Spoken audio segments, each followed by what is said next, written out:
4 दिवस पाहुणा म्हणून राहिला आणि मित्राच्या घरातच चोरी करून पसार झाला। हा प्रकार कागल तालुक्यातील हळदी इथं उघड झाला। त्यामुळे आता कोणावर विश्वास ठेवायचा असा प्रश्न निर्माण झालाय। मुरगुड पोलिसांनी या चोरीचा छडा लावत चोरट्या मित्राला ताब्यात घेतलंय।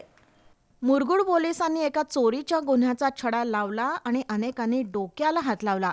त्याचं कारणही तसंच आहे। मित्र म्हणून घरी राहिलेल्या एका बहादरानं चक्क मित्राच्याच घरात चोरी केली। मुरगुड पोलिसांनी त्याबद्दल माहिती दिली। या प्रकरणी कागल तालुक्यातील हळदी इथल्या 29 वर्षीय विनोद नारायण सुतारला पोलिसांनी ताब्यात घेतलंय।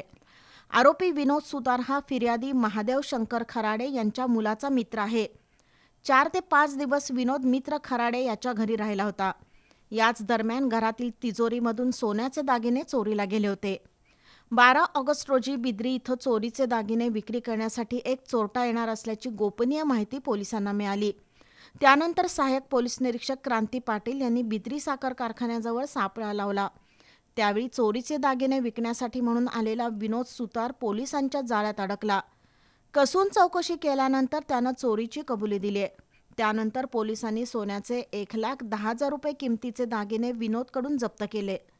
मित्रानंच मित्राच्या घरी चोरी केल्याचा प्रकार उघड झाल्यानं आता विश्वास नेमका ठेवायचा कुणावर असा प्रश्न निर्माण झालाय।